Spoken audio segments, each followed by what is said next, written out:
Buenos días a todos y a todas aquí presentes. A nombre del Centro de Estudios Iberoamericanos le damos la bienvenida al doctor Francisco Catalá hoy para estar disertando, comentando en torno a las reformas laborales en Puerto Rico del enclave del 60 y del enclave industrial al enclave humano. Igual le quiero dar las gracias a la profesora Dail Colón por la iniciativa de haber organizado esta actividad, que es como la actividad de cierre del Centro de Estudios Iberoamericanos y del Departamento de Ciencias Sociales aquí en Arecibo. Gracias y que disfruten. Ahora los dejo con el director del Departamento de Ciencias Sociales, Gabriel Alemán Rodríguez. Aquí también en otra actividad de cierre como director del Departamento de Ciencias Sociales. Así que muy feliz por estar aquí gestionando junto a Dail y junto a Carlos esta actividad. Muy feliz de que tenga a mis estudiantes por aquí, estudiantes de otras secciones.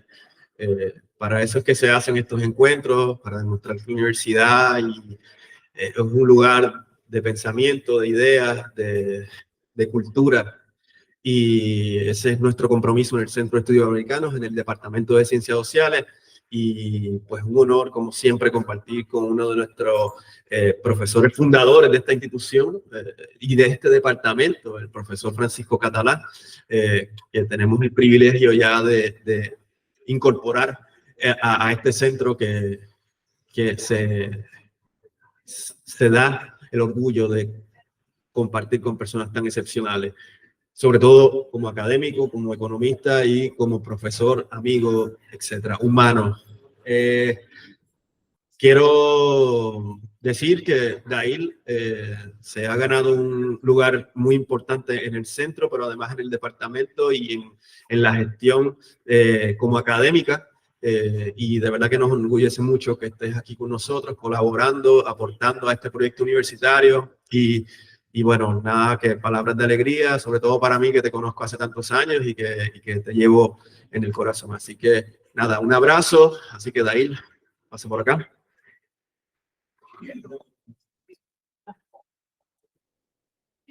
Muy buenos días a toda la comunidad universitaria, a todos los presentes. En el día de hoy, en esta mañana, estaremos hablando sobre los modelos de enclave que han estado en Puerto Rico desde el siglo pasado hasta el presente. Y como ya mencionaron los compañeros, estaremos dialogando con el doctor Francisco Catalá.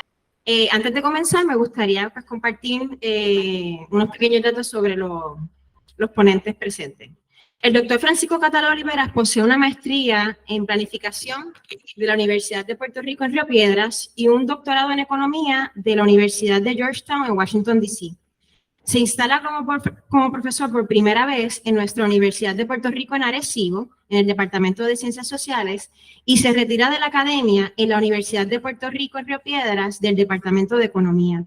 Ha escrito libros como El Movimiento Cooperativista en Puerto Rico, El Callejón del Sapo, Elogio de la Imperfección, Promesa Rota, una mirada institucionalista a partir de Tocqueville, y su más reciente libro, Puertas Abiertas, donde nos invita a reflexionar sobre el futuro de Puerto Rico mientras ofrece claves imprescindibles para entender y atender la atrofia institucional que ha caracterizado nuestro accidentado andar hacia el desarrollo económico. Las economías de enclave son aquellas en las que la actividad económica específica domina la estructura de una región o un país, pero está desconectada o enclavada del resto de la economía.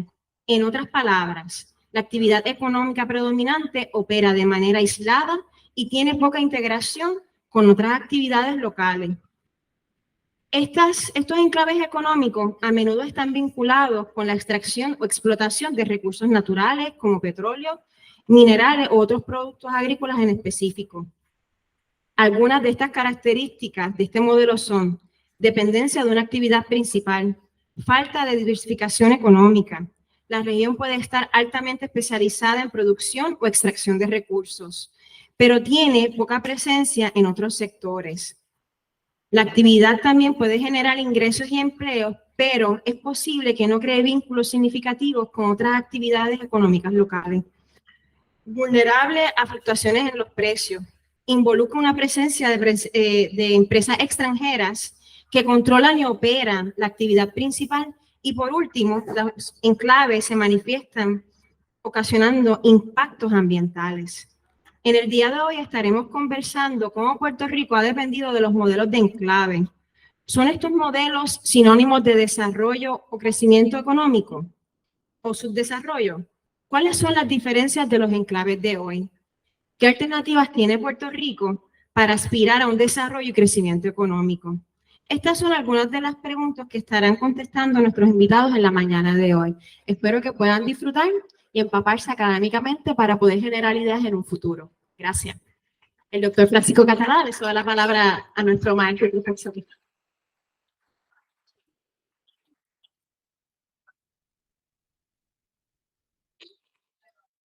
Buenas tardes a todos, muy particularmente a los estudiantes que nos acompañan. Casi siempre, cuando a uno le sucede algo que no está en correspondencia con lo que uno quiere, uno le echa la culpa a un conocido. Porque a los desconocidos uno no le puede echar la culpa si para empezar los desconoce. Nos pasa a todos en lo más cotidiano. ¿A quién le echa usted la culpa de algo que pasa mal en el vecindario? Probablemente al vecino. Es el primer culpable, el primer sospechoso. Y con los enclaves no pasa nada distinto. Aquí hay una discusión constante en Puerto Rico, como los que han estado en el poder consideran que los enclaves son buenos, entre comillas. Cuando uno de esos enclaves se debilita, empiezan a echarse la culpa mutuamente. No, lo que tuvo la culpa fue la desaparición de la 936 y la culpa la tuviste tú. No, la tuviste tú. Entonces nos echamos la culpa unos a los otros. No falla. Pero siempre, casi siempre, no es que no haya culpas internas, pero casi siempre uno encuentra fenómenos que nos trascienden. Sí, Puerto Rico es parte de la bola del mundo, como decían a principios del siglo XX, y se trata de un mundo bastante extraño.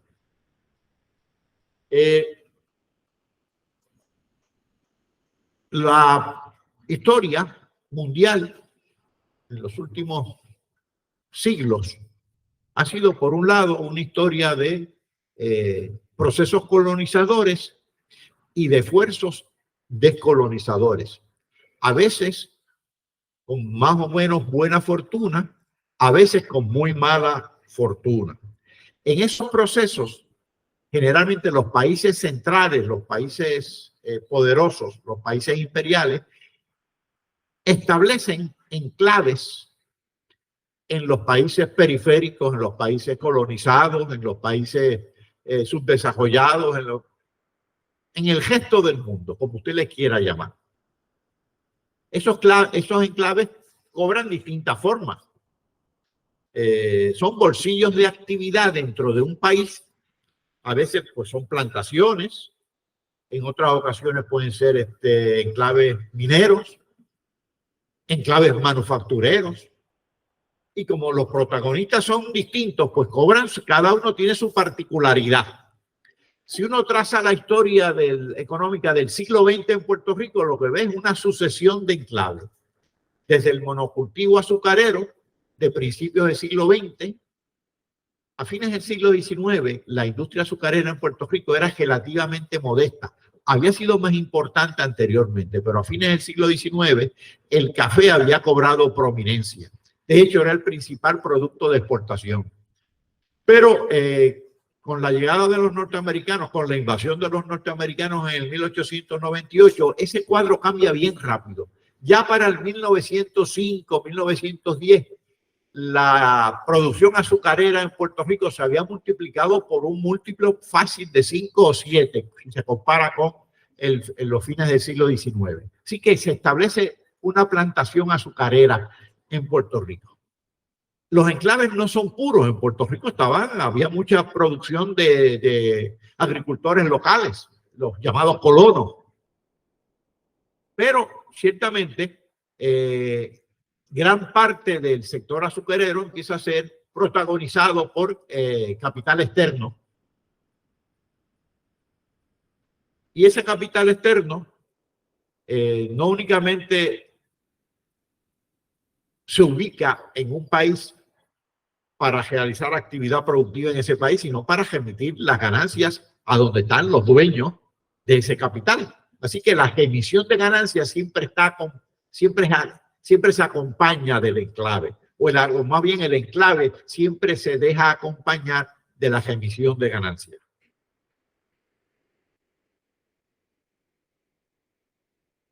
Las empresas que integran los enclaves suelen ser aves de paso, porque las circunstancias cambian. En el caso del monocultivo azucarero en Puerto Rico, quizás el punto de inflexión fue la Gran Depresión. Los precios de bienes primarios en la década del 30 se desplomaron. No únicamente los de la caña de azúcar, sino de los precios primarios en general, a nivel global. La rentabilidad de ese capital empieza a mermar y sobre todo empieza a ser más atractiva la rentabilidad en otros sectores.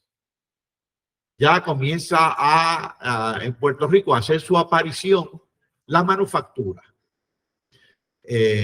Máxime si la clase gobernante pues también está en sintonía con ese proceso de industrialización.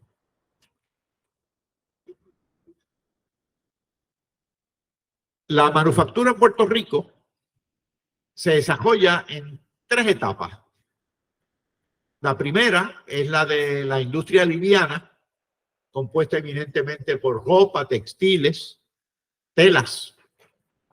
La segunda es la de llamada pesada, que son las petroquímicas, las refinerías de petróleo. Y la tercera, más intensiva en tecnología, es la de las llamadas empresas 936, instrumentos científicos, computadoras, pero eminentemente farmacéuticas.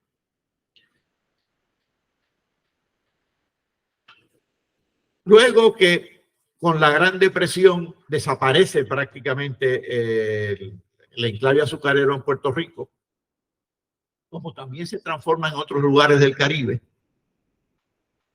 la manufactura se convierte en el eje de esta economía. Sin embargo, nuevamente aparecen factores exógenos, externos, que alteran ese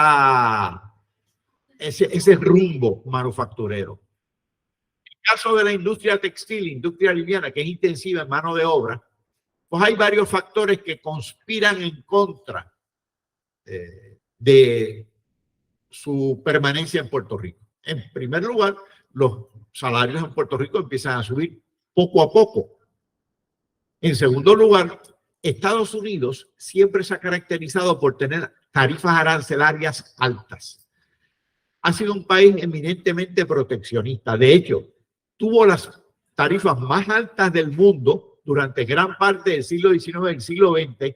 No es hasta la Segunda Guerra Mundial que empieza a reducir de manera bastante decidida esas tarifas arancelarias. Para la década del 50 existía una organización multilateral, le llamaban GATT por sus siglas en inglés, General Agreement Trade and Tariff, Acuerdo General sobre Aranceles y Tarifas y Comercio, que su norte era los aranceles. Estados Unidos participa en algunas de esas negociaciones y baja los aranceles, es decir, reduce la protección de su mercado en la década del 50. Y eso permite una enorme penetración de la industria o de la producción de los países asiáticos que estaban comenzando su despegue industrializador a lo largo de la década del 50 y compiten exitosamente con las exportaciones de Puerto Rico hacia el mercado norteamericano. En consecuencia, Fomento aquí en Puerto Rico empieza a tratar de cambiar su estrategia porque estaba perdiendo el mercado, las empresas textiles de Puerto Rico o radicadas en Puerto Rico, porque de Puerto Rico nunca fueron, eran muy clave. Estaban perdiendo mercados en Estados Unidos o se estaban desplazándose hacia los países asiáticos. Ahí viene el entusiasmo con las petroquímicas provocado por un accidente mercantil. ¿Cuál es el accidente? Que los precios del petróleo, del crudo a nivel internacional en el mercado global estaban más altos en el mercado norteamericano, perdón, más bajos en el mercado norteamericano. Entonces, se le ocurre a estas petroquímicas importar petróleo relativamente barato de Venezuela y de los países árabes, refinarlo aquí en Puerto Rico y utilizar los derivados, exportarlos a Estados Unidos, pero utilizar derivados también con la idea de establecer plantas satélites que utilizaran como materia prima los derivados de esa refinación de petróleo. Pero recuerden, era un accidente mercantil lo que estaba provocando eso. ¿Qué sucede?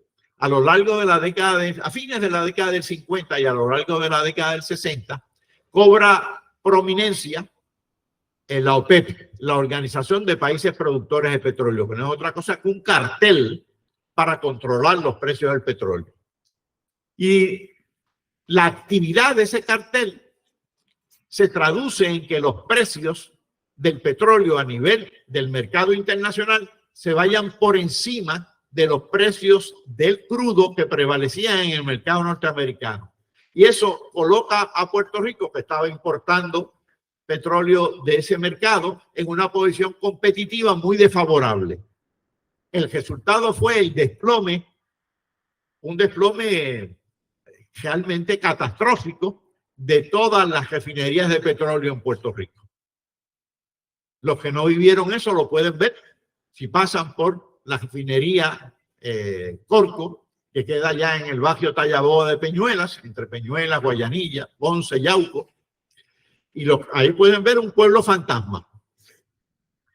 Un pueblo fantasma que gozó de exención contributiva en Puerto Rico, que provocó que para su operación gran parte de la instalación de generación de energía eléctrica se ubicara en el suroeste y que provocó una gran degradación ambiental. Exención contributiva, costo para Puerto Rico. Degradación ambiental, costo para Puerto Rico. Instalación de la energía eléctrica allá en el sur, financiada eminentemente vía la emisión de deuda, costo para Puerto Rico que se está pagando todavía. Y la refinería de petróleo, muy bien, muchas gracias, desapareció, se fue, cogió las maletas y se fue, porque ya dije que las empresas de los enclaves son aves de paso. Pero mientras se estaba desmantelando la Corco, se estaba ya acuñando un nuevo enclave. ¿Qué enclave? El enclave ya basado en tecnología de punta, protagonizado, como ya anticipé, por las farmacéuticas. Y aquí fue fue clave una sección de un código contributivo sobre el cual no tenemos poder ninguno, porque es el código federal, el código contributivo de Estados Unidos, la famosa sección 936. Esa sección es heredera de otra sección que se llamaba 931. Cada vez que hacen una reforma, pues cambian los números de las secciones de la ley, por eso pues 931, 936. La original era la 262, que se remonta a la década del 20. En la década del 20, Filipinas era también posesión de Estados Unidos, como Puerto Rico. Y había para allá por el Pacífico unas empresas norteamericanas establecidas en Filipinas que estaban en una posición de competencia desfavorable con unas empresas inglesas. Las empresas inglesas, las ganancias que generaban en Asia, las podían remitir a Inglaterra libre de contribuciones en Inglaterra. Y eso colocó a las empresas norteamericanas en una posición, digamos que incómoda. Y cabildearon para que se legislara algo análogo. Y eso era lo que disponía la sección 262, que pudieran remitir las ganancias a Estados Unidos libre de contribuciones, pero tenían restricciones.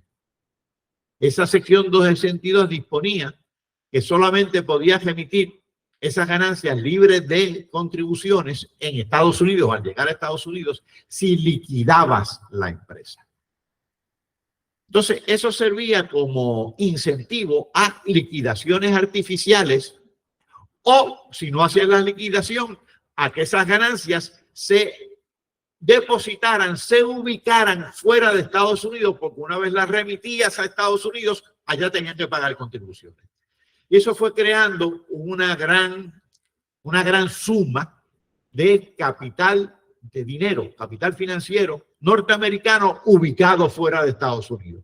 Y de ahí se inventaron entonces la sección 936, porque a diferencia de las secciones 931 y 262, las 936 que se legislan en el 1976 disponía que podía repatriar ganancias la empresa norteamericana desde el exterior hasta Estados Unidos libre de contribuciones, pero de un exterior muy particular, desde territorios norteamericanos, Puerto Rico.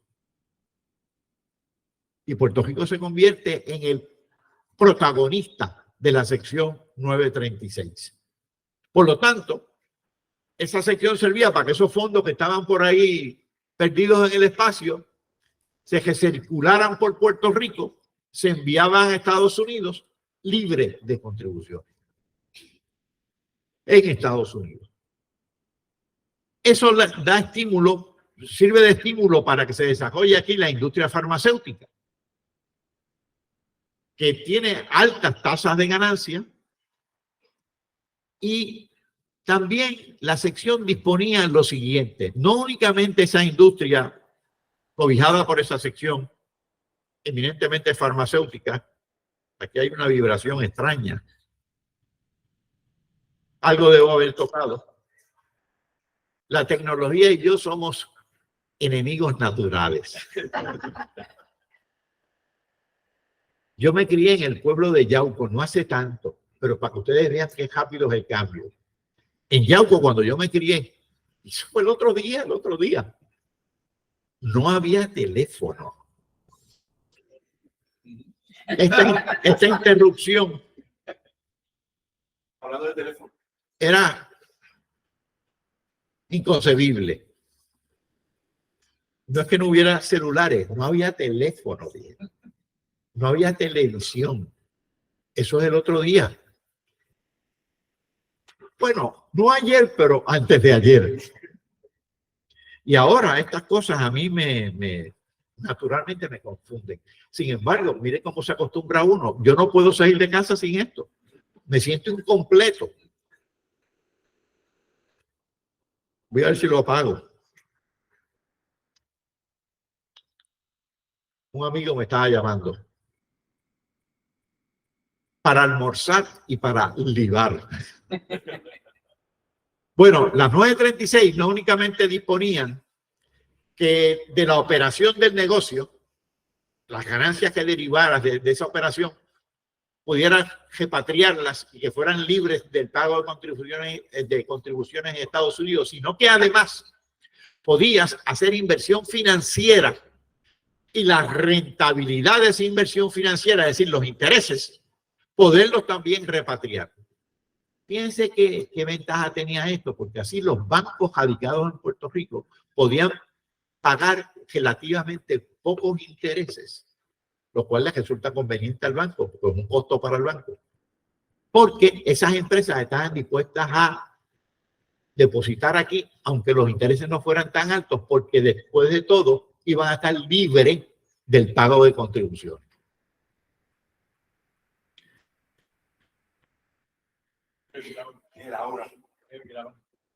Debe ser el gramo. Yo nunca he entendido después eso del gramo.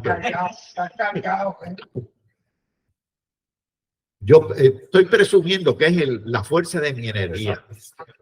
Cuando tengo, mira, soy yo. Ojo, el hombre biónico. Esto que estoy diciendo es como introducción a lo que va a decir Adrián luego sobre el actual enclave.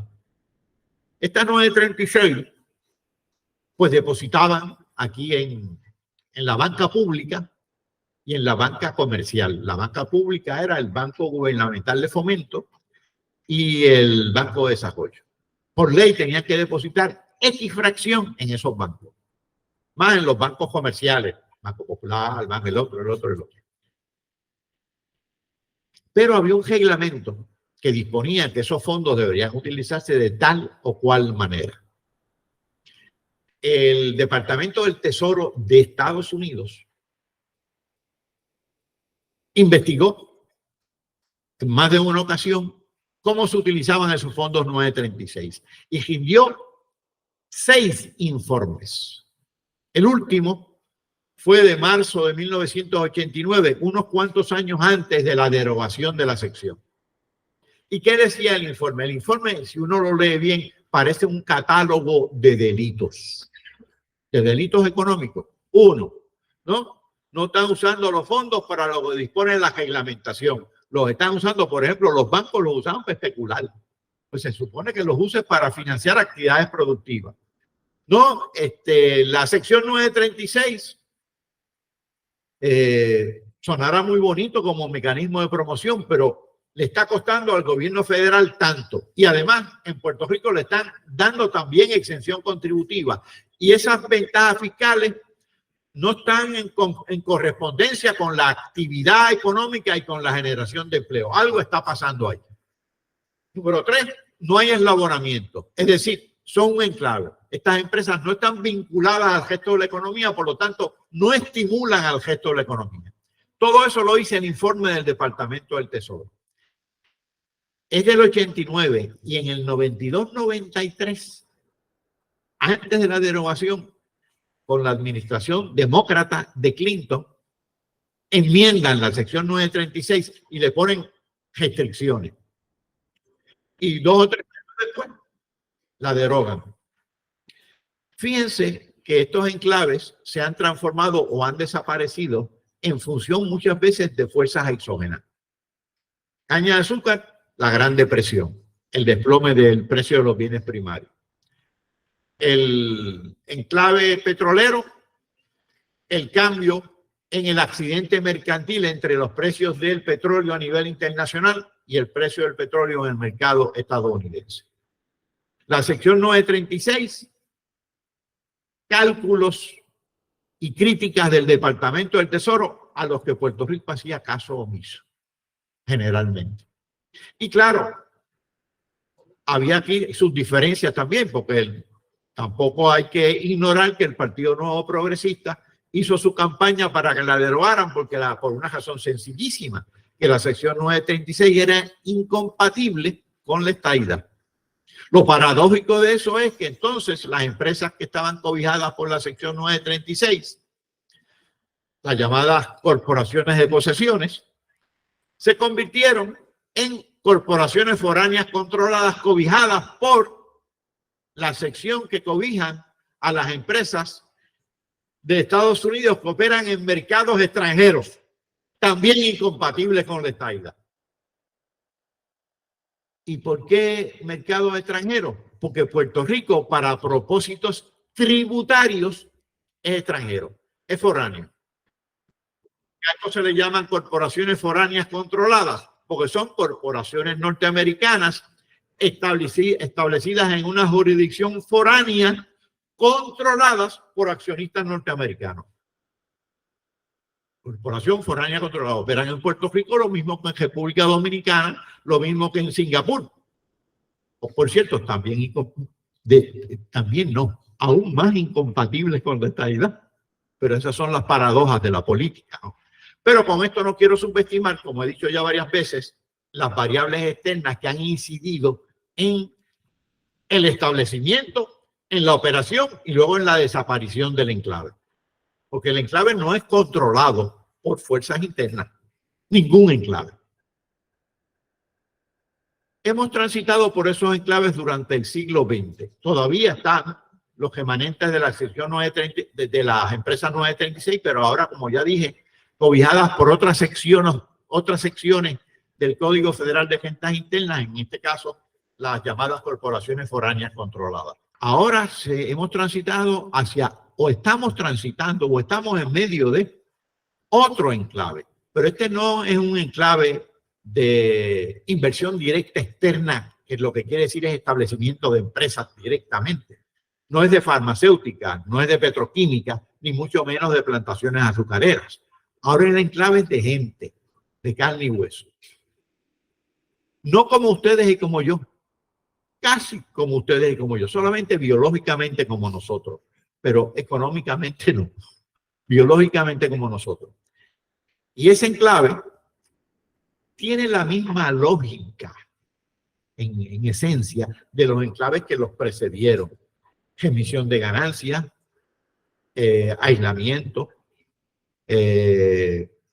poco compromiso con el resto de la economía. A esa gente, y con esto voy a dejar al amigo, a esa gente los describió bien en una visita que hizo a Puerto Rico, en varias que ha hecho,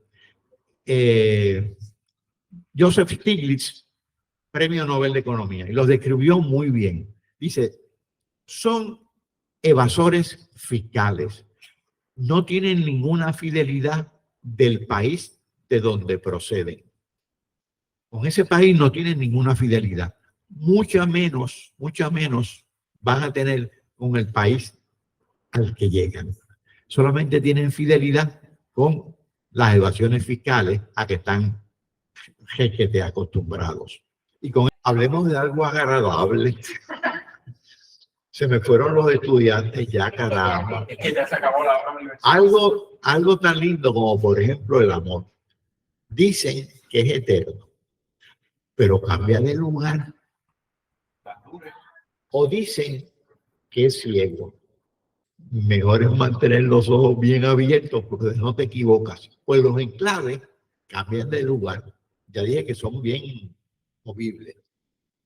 No hay nada que por naturaleza tenga dañino, digamos, pensando en los enclaves tradicionales, la inversión directa externa.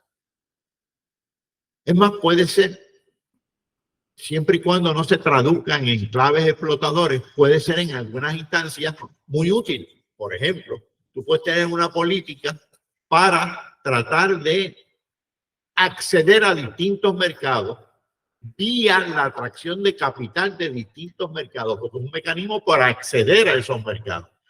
Atraigo capital de España para acceder a España, o de Italia para acceder a Italia, o de Brasil para acceder a Brasil. Ahora, es peligroso cuando no hay esa diversificación, porque te hace vulnerable, estás subordinado. Así que la política de atracción de capital puede tener varios ingredientes, como el acceder a distintos mercados, como por ejemplo también transferencia de tecnología y de conocimiento, porque nosotros no tenemos el monopolio ni del conocimiento ni de la tecnología, sin que esto signifique que no podamos acuñar, pero ojo, tenemos que tener esa política coherente, no es atraer capital indiscriminadamente para que formen un enclave. Hay que tener una política. Y eso es lo que precisamente no existe.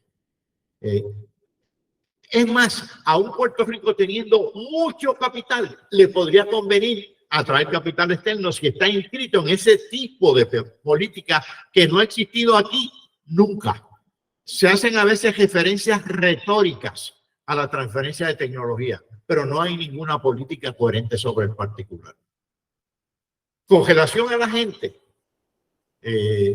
ustedes recuerdan que me llamó un economista hace un momento cuando sonó el teléfono. Ese economista, después del huracán María, junto a su esposa y otros matrimonios más o menos acomodados, quisieron ayudar a unas comunidades y se trasladaron a Dorado, a la residencia de uno de los beneficiarios de la ley 22, ahora la ley 60. En esa residencia hay, el cuento me lo hicieron ellos porque yo no estaba en esa residencia, hay 2 cocinas, la cocina de la familia y otra cocina. Pues cocinaron en la otra cocina para unas comunidades pobres en Dorado, que habían sido afectados por el huracán María. Ahí se enteran que la familia de esa casa no compra nada en Puerto Rico. Cuando digo nada, es nada. Es decir, no van a un supermercado en Puerto Rico, que es el colmo del enclave. ¿Y de dónde se suplen de dónde reciben los suministros? El jet, el avión privado, porque son personas que residen en Puerto Rico, residen en el jet. Pueden desayunar en París y almorzar en Estados Unidos. Es decir, que son unos seres humanos muy particulares.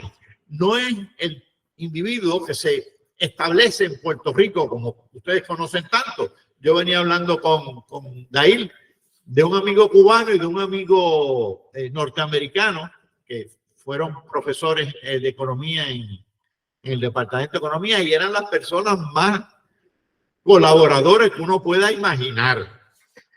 Y voy a hacer el cuento del americano porque vale la pena contarlo. No voy a decir el nombre por discreción. Era un economista norteamericano, blanco, rubio, republicano, casado con una negra dominicana.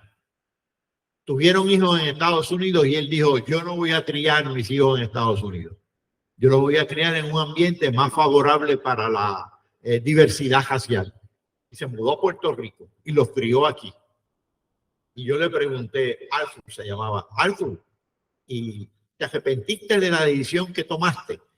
Y me dijo, fue la mejor decisión de mi vida. Me dice Arthur a mí, el americano republicano, este es el mejor país del mundo. Ustedes no se dan cuenta. Y me contó más de una anécdota. Una de las que me contó es, a mí me resulta inexplicable cómo el día de las elecciones en un mismo colegio, cuando los colegios eran cejados, ahora son abiertos, en un mismo colegio, había estadistas, independentistas, populares, y no se mataban. Ni siquiera un incidente. La diversidad racial, la tolerancia, no nos damos cuenta. Y yo creo que a veces hay que decirlo para darnos cuenta. Volviendo a los enclaves. Yo creo que aquí ha faltado una política coherente que tenga bien presente cuáles son los intereses nuestros, sin violentar los intereses del que llega. Pero hay que distinguirlos y distinguir a unos de otros, desafortunadamente unos de otros. No las personas, los intereses, el marco institucional. Ya lo dije, es la inversión directa externa de por sí no tiene nada de malo. Ahora, si forman enclaves, si está desprovista de una política que permita, que proteja a esa inversión directa externa y que esté en correspondencia con los intereses del país, que no venga aquí a establecerse para degradar el ambiente, para contaminar el ambiente, que permita transferencia tecnológica, que permita acceso a otros mercados. Perfecto, perfecto. Y yo creo que se debe hacer, se debe enriquecer, y eso nos debe unir al resto del mundo. Porque ya lo dije al principio, Puerto Rico es parte de la bola del mundo. Uno quiere un mejor Puerto Rico, uno quiere un mejor mundo. Y cada vez creo que se va a estar más integrado al mundo. Creo. Pero para estar más integrado al mundo, hay que saber muy bien cuáles son los intereses de uno. ¿Cuál es el aporte que yo puedo hacer a ese mundo? ¿Y qué aporte ese mundo me puede hacer a mí? Y yo creo que ese entendido, desafortunadamente, falta en muchas partes del mundo. Lo estamos viendo todos los días, aquí y fuera de aquí. En esa misma línea, si se desaparece esa ley así de golpe y porrazo, ¿cuál va a ser el efecto en movilidad? Bueno, yo creo que la ley 22 o la hacemos desaparecer o nos la van a hacer desaparecer desde el norte, al paso que vamos. Hasta la fecha, el efecto en los bienes raíces, de la ley 22 ha sido un efecto inflacionario. Nos quedamos mucho de inflación, pero es un efecto inflacionario. No únicamente en el precio de los terrenos, en el precio de las estructuras, que lo torna inaccesible para jóvenes que se casan y quieren establecer su casa, porque lo que hace realmente es un efecto mercantil, pero es un efecto mercantil disfuncional, atrófico. No es un mercado funcionando efectivamente, sino de manera atrófica. Así que esa ley pues, está provocando esa inflación en los precios de los bienes raíces, que es perjudicial a la mayoría. Y por eso yo creo que esas leyes, su vida su muerte está cerca. Cuán lejana o cuán cerca no lo sé, pero para mí que es más cerca que lejana. Y sabe Dios si lo dictan desde allá. Así es. Y no importa cuándo se otorgó el decreto, 2012 hoy expiran en 2024, porque ahí no vamos a saber qué va a pasar. Y además tienen muy mala prensa en Estados Unidos, como dijo Adrián, en el IRS le tiene el ojo. En el Congreso hay investigaciones sobre el particular, porque aparte de la inflación en precios, han provocado no pocos escándalos. Porque desafortunadamente para los promotores de la Ley 22, muchos de sus protagonistas no son precisamente ejemplos de buenos ciudadanos. Así que han provocado sus escándalos y eso pues ha debilitado a los promotores de la Ley 22.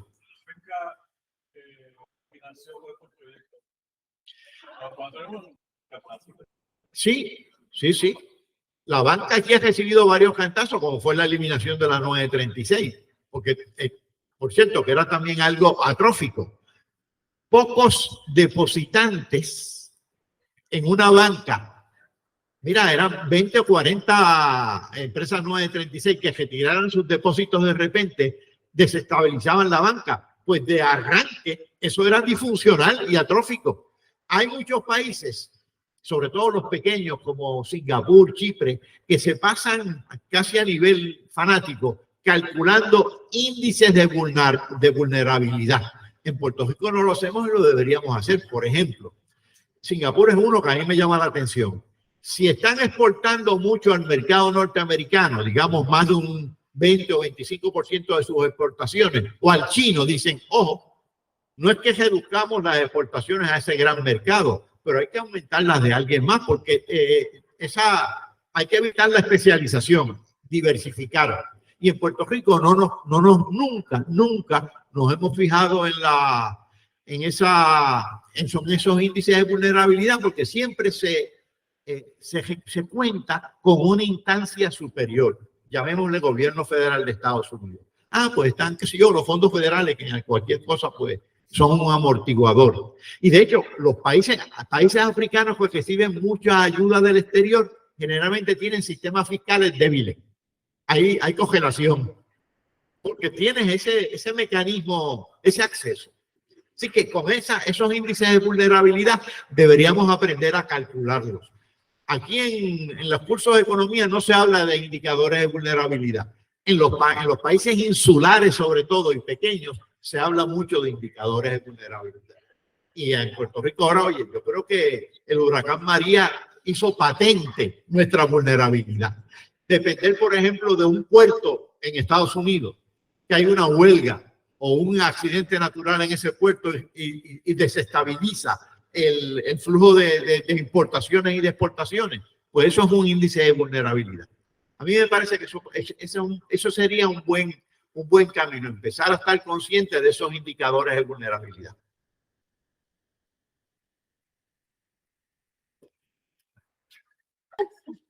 Bueno, pues quiero agradecerle a todas las personas porque nos quedamos hasta el final, a los de internet, a Nelson, Rafael, Darren, estaba por ahí, y compañía. Nada, muchas gracias y será hasta la próxima.